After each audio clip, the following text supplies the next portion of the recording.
هكذا وين عند الراديو برامج وانا بنقص قدنا وحكنا عقيقة صومالية عالم صاحب يا أساس كلام نفط أصل لا قرية لنا ولا كصاحب بدينا على كوحين نقص قدنا بروفيسور عبد الرحمن شوف كل يوم مقالة الله قصة يا كهلي هذا كي كسر يا رشاي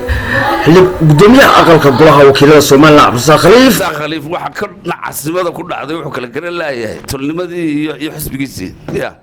مرق عبد الرحمن ها سجاي وحدد محروف على يالو وكفر عليه وحس بقن وضني حداد وضك هو بابيس وضني أقدرنس بل والد أنت عليك وحل يالو فاهم مجرى وأنا كبايش استغفر الله مرق حويان وحلو باين رانولين عبد الرزاق وعبد الرزاق وأروح عن كده عدد كلا جرو حسبي أتكون شرطه دبض كاوضيه يضبط كأنا أتكون جنب الجرير سدون سن أكون مدلل ماشن ترادا وحاسب مسعونين عم بلاش وحوين نبضون رتركن ما هالن مقالة دجال وجاه أنت صورنا وحول لبعض السنوات مني كاسمة شوقي لبعض كسنوات بنبض بكشقيني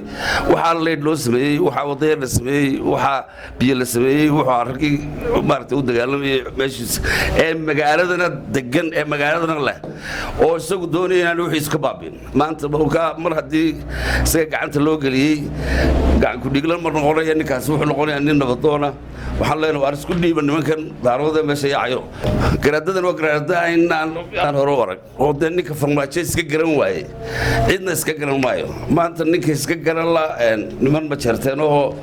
أمود بالله هنا ولي ما يقحين بشرتك ولي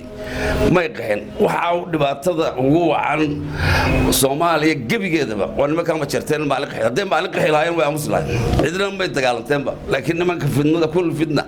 والله أنا ما كان بشرتنا وارس كجرتان ولا نقردنا دوني سوماليان لو خصبو إنك معمول قبلات نقطه روح هاي وحكم تشاينيز كوح دوني إن الأمريكان ماشن إيمان وجبوتي ده سويناته وجبوتي إنه قطع ماش وجوين جبوتي نام قرصة إن هذا الله إله هذا إذا قطع ماش دكتور وجوين إثيوبيا لقى قضيه وحي ما كحم بعضي وحي إسماعيل عمر قال أنا ماشي وسك فهمي كوده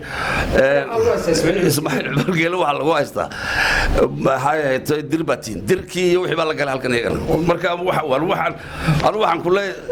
سنة كام ما أنت وحلقية باين تاريخ ذاك الشغل إذا هو دارات شبكي بقى يا بريق دارات شبكي واي ما ينال أرجع واحد وكلا واحد ساعة كدك تنمان تيجي كونوا جين إثني جروب كوجو بدن سوما أفريقيا وجو بدن بوعيا يا كدك تن مركب وحيا ميلادي أي لهاين دارات كيس هاي وحكو كلا دادية بقى دوّتا حماتي أركسان وارسل دجال كودا عينا دي شيء يتصرف كنتي دجال كان واحد كشقي نكي فرماتي لو رجلي طبعا كونه إنهم بكسوت برا إريتريا طبعا كونه إننا لقصوت برا إريتريا وحل الدنيا إلا كان السيلع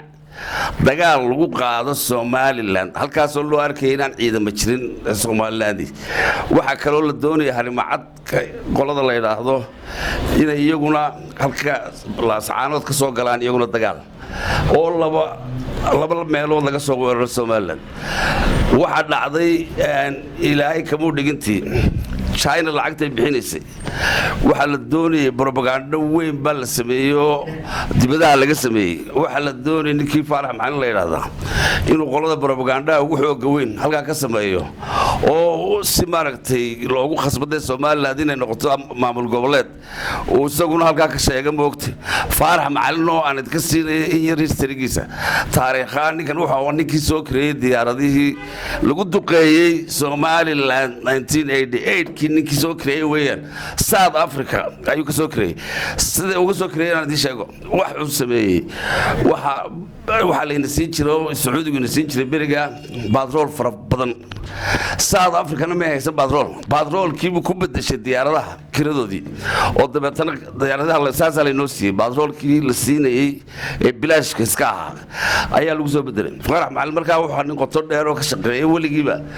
duminta iyo gardaamada Soomaaliland imakana wuxuu kula jiray farmaajo isagii farmaajo waxay doonayeen in meesha lagu kala yaaco haddaba farmaajo kuma darsan in la dooranin wuxuu haystay in doorasho soo galiyo arrin kale oo aad u weyn baa jirta safaaradda China waxay soo bandhigtay $100 milyan bay miiska u dhigtay in la qabsado Somaliland waa $100 milyan walaalayaal ninkan imanka safiirka ka China ee u fadhiya China wuxuu ahaa arday berigiisiyaad bare ka dhigta jaamacada Soomaaliya af Soomaaliga waa ninka kaga xariisan dadka magarasta Soomaalida af Soomaaliga taana in la ogaado la doonayo in ay ogaataan ma doonina oo ogaataan dhulbaanta waxaan inaan ahayn wax ku saabsan meeshiinaba ee ka sareeya iyaga gardaamada Soomaaliland imakana wuxuu kula jiray Farmaajo isagii Farmaajo waxay doonayeen in meesha lagu kala yaaco haddaba Farmaajo kuma darsan in la dooranin doorashadii waa ku dhacay ilaahan waxay ka oleysay iyaduna Mareykan oo iyaduna ay halka ka waday daaroodiisamkan iyo waxaan aynaan hore arag weligeed inta nooleen iyaduna waa tii halka ku dhacday ina macalino waa kan halka ku saaqaday isagoo kiini ku baabay dhulbaanta waxba idin ma yeelan dibadan Mareykan doorashadii waa ku dhacay ilaahan waxay ka oleysay iyaduna Mareykan oo iyaduna ay halka ka waday daaroodiisamkan iyo waxaan aynaan hore arag weligeed inta nooleen iyaduna waa tii halka ku dhacday ina macalino waa kan halka ku saaqaday isagoo kiini ku baabay dhulbaanta waxba idin ma yeelan dibadan Mareykan idin ma qaadanayo Mareykan wuxuu ka jecel yahay nabadda ayuu ka jecel yahay dagaal waxa example baan siinaya madaxweynaha Biden maantadan lafteeda ay joogta xaaskiisii meesha la yiraahdo Namibia wada yaro South Africa ku xiga markii la weydiiyay maxaad ka doontay Namibia fog ee South Africa ila South Africa weyn labada ay tir waxaan u tagay democracy yar baa ka socota oo ka soo hara qaaday halka oo dadkii baa la dooranay oo shicibkii baa iyaga dooranay oo walaalnimo socota annagu halka nabadu ka jirto ayaan meel walba u tagaynaa democracy ka bilaabso Soomaaliland Namibia way kaba weyn tahay oo waxa weeyaan iyadu waxa badeed doorashadina way gashay madaxweynayaal bay samaysatay baarlamaanay leedahay imikana waxa jooga ciidankii Mareykanka oo tababar lagu sameeyo iyo dowladda lagu sameeyo marka meesha waa meel aan la qaaday dagaalkan marka ku soo noqdo wuxuu ahaa dagaal magaranaysa qorshaysan dagaal laga shaqeeyay wixii way hagaagi waayeen dhulbaantu maanta marka ciidankii Soomaaliland uu sii xogeystay waxay la mid tahay imika Soomaaliland Taiwan meeshan siday ku wadeen isla noqotay waa kala laba maanta ninna isbu lahay booran baa u doonta joogteen maxay tahay Kenya dabadeeda oo aan Soomaaliga ba garanay baa la isaaq baan Axmed baan xagee ya arkay waxa soo kale marka waxa weeyaan horta waxa ida filim baa dhacay waa bal dib isku noqdo dhulbaanta waa ciidin ma dhacba waxaan leeyahay maanta hadii doonaysa dawladda Soomaaliland inay idin layso nin cadow u dhiib lahayd meesha oo jaranaal cadow aan ka nixinde ayaa loo dhiibay gacanta maray ambalaas wal dibado oo meesha ogol